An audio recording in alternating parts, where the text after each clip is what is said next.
All of these are, by the way. You need to work out before you get into it, ideally, what your tax impact is and how that plays out in your feasibility.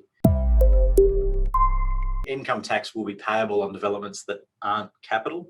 And again, just from earlier in the webinar, that's most developments will be on an income tax basis. So choose your structure wisely: company, trust, individual name. That's the conversation we have to have there. Now, CGT will be payable on developments that are capital. So again, very small percentage. It might be that backyard that you're subdividing and selling, and we can apportion main residence that's incorrect spelling, exemption.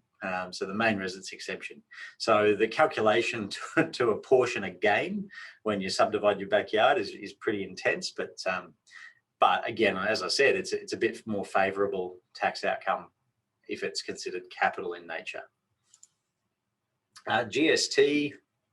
So GST will be payable on developments that aren't capital. So again, most developments you'll pay GST on your sale when you go to sell whatever you're selling. If the developer doesn't rent it out, so if you develop something and you're going to hold it long term, then you may be able to avoid paying CGT when you eventually sell it. Now, the length of time to hold that property is not crystal clear in legislation. It's in case law, and I've seen things like roughly 5 years to rent out an asset before you sell it, where it's considered a rental property rather than you're selling stock that you've built. So yeah, so again, you don't want to play around with this stuff. You don't want to say, oh yeah, I've rented it out for 6 months to avoid GST. It just doesn't work like that. So so GST might be a necessary evil in a way. Now, there is a bit of saving grace there. If you've purchased your land or your site and it's had GST on it, then you may be able to claim that GST on your purchase. But also, I'm not sure if people watching have heard of the margin scheme. Again, it's a very complex area, but the margin scheme says that,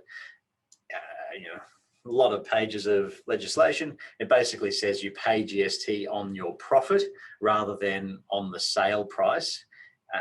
And that's for benefit if you've acquired a site that you haven't paid GST on. So let's say you paid $2 million for a block of land, and you can't claim GST because it wasn't a GST supply.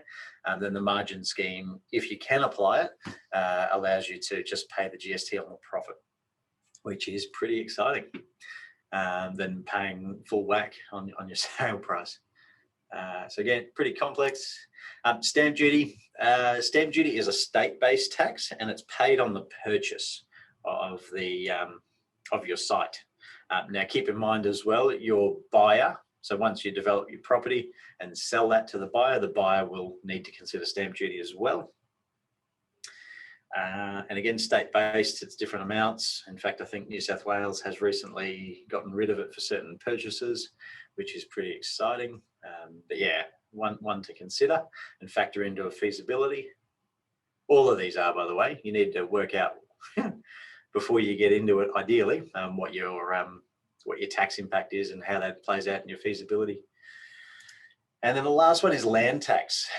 So state-based again, but in Queensland at 30 June, the the OSR, or whatever the person who looks after titles is, they'll take a snapshot of who owns what property at 30 June, and they'll send you a nice little land tax bill.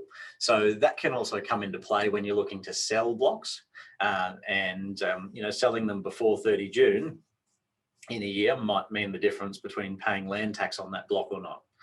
So keep in mind when you go and register if you're doing land, for instance, when you go and register your title on that land, if you own that at 30 June, bang, you'll get a nasty bill, versus probably the block before it was developed would be a lot less land value per square meter.